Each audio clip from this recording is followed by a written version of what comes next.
Hi everyone, welcome to our channel. ఈ వీడియోలో ఒక different and tasty breakfast recipe అయితే చూపించబోతున్నాను. అదే సేమియా పులిహోర. సేమియా పులిహోర కోసం ముందుగా నీళ్లు మరగబెట్టుకోవాలి. నీళ్లు పైన బుడగలు రాకూడదు, అడుగున బుడగలు వస్తున్నప్పుడు కొద్దిగా పసుపు, నూనె వేసి సేమియా వేసి బాగా మిక్స్ చేసుకోవాలి. నీళ్ళు బాగా మరిగిపోకూడదు అనమాట, అందుకని అలా చెప్పాను.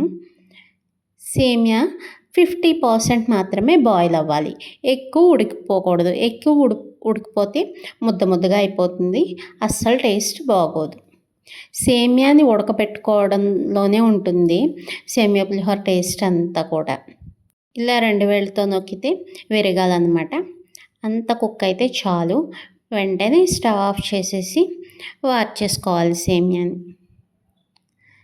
సేమియా వార్చుకున్నాక కొన్ని చన్నీళ్ళు కూడా పోసుకుంటే సేమియా విడివిడిగా వస్తుంది. ఈ వార్చుకున్నాక ఒక 2-3 మినిట్స్ మొత్తం నీళ్ళన్నీ వాడిపోయాక మనం ప్లేట్లో వేసి ఫ్యాన్ కింద ఆరబెట్టుకోవాలి. మొత్తం నీళ్ళన్నీ వాడాక చక్కగా ప్లేట్లో ఆరబెట్టుకుంటే సేమియా చక్కగా విడివిడిగా వస్తుంది. వార్చాక ఎక్కువసేపు అలా వదిలేయకూడదు సేమియాని. ప్లేట్లో ఆరబెట్టుకొని ఫ్యాన్ కింద పెట్టేసుకుంటే మనకి టకటక సేమియా పులిహోర అయితే చేసేసుకోవచ్చు. మనకి సేమియా జాగ్రత్తగా ఉడకబెట్టుకుంటే ఒక 2 మినిట్స్లో మనం తాలింపు మిక్స్ చేసుకోవడం అయిపోతుంది. చాలా తొందరగా టిఫిన్ అయితే రెడీ అవుతుంది. తాలింపు కోసం తాలింపు గరిటె పెట్టుకొని ఆయిల్ వేసుకొని శనగపప్పు, మినపప్పు, ఆవాలు, జీలకర్ర, వేరుశనగ గుళ్ళు, ఎండుమిర్చి, కరివేపాకు, పచ్చిమిర్చి ఇవన్నీ వేసి తాలింపు పెట్టుకోవాలి. సేమ్ మనం పులిహోరకి ఎలా తాలింపు పెట్టుకుంటామో అలానే అన్నమాట. ఈ సేమియా పులిహోర రెసిపీ కొంచెం మందికి తెలిసి ఉండొచ్చు, చాలామందికి తెలియకపోవచ్చు. అందుకే మళ్ళీ వీడియో కూడా చేస్తున్నాను. ఆల్రెడీ షార్ట్ వీడియో అప్లోడ్ చేశాను, డీటెయిల్గా చెప్దామని చెప్పి లాంగ్ వీడియో కూడా చేస్తున్నాను అనమాట. ఎందుకంటే సేమియా పులిహోర చేసేటప్పుడు చాలామంది ఫెయిల్యూర్ అవుతుంటారు. నేనైతే చాలాసార్లు ఫెయిల్యూర్ అయ్యాను. ఎందుకంటే మేము నార్త్లో చాలా రాష్ట్రాల్లో ఉండేవాళ్ళం. అక్కడ ఆయా లోకల్ బ్రాండ్స్ సేమియాలతో ట్రై చేసి మళ్ళీ సేమియా పిండి కింద అయిపోవడం, ముద్దగా అయిపోవడం, నేను చాలాసార్లు ఫెయిల్యూర్ అయ్యాను అనమాట.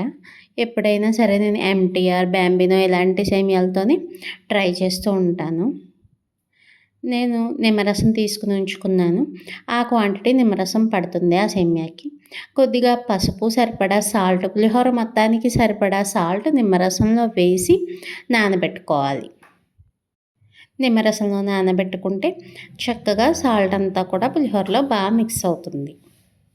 మనం ప్లేట్లోకి తీసుకున్నాం కదా సేమియా, ఈ సేమియాలో కొద్దిగా ఆయిల్ వేసుకొని సేమియాని మిక్స్ చేసుకోవాలి. అలా ఆయిల్ వేసి మిక్స్ చేసుకుంటే ఇంకా విడివిడిగా వస్తుంది, బాగుంటుంది.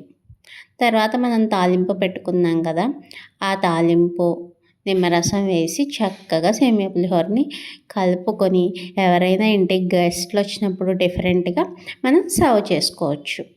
ఇంట్లో పిల్లలైనా పెద్దవాళ్ళైనా ఎవరైనా ఎప్పుడైనా డిఫరెంట్గా తినాలి అనుకున్నప్పుడు ఇలాంటి రెసిపీస్ ట్రై చేసుకోవచ్చు. తక్కువ టైంలో అయిపోతుంది, టేస్టీగా ఉంటుంది. నేను చెప్పాను కదా, నేను చాలాసార్లు సేమియా పులిహోర చేసి ఫెయిల్యూర్ అయ్యానని. కానీ ఒకసారి ఇది మా మరదల దగ్గర చూసి నేర్చుకున్నాను. మనం చాలా వంటలు మన పెద్దవాళ్ళ దగ్గర చూసి నేర్చుకుంటూ ఉంటాం, కానీ మన చిన్నవాళ్ళ దగ్గర నుంచి కూడా ఒక్కోసారి నేర్చుకుంటూ ఉండాలి. అలా నేర్చుకున్నదే నేను ఈ సేమియా పులిహోర. వీడియో నచ్చినట్లయితే లైక్ చేసి సబ్స్క్రైబ్ చేసుకోండి. Thank you. Follow for more videos.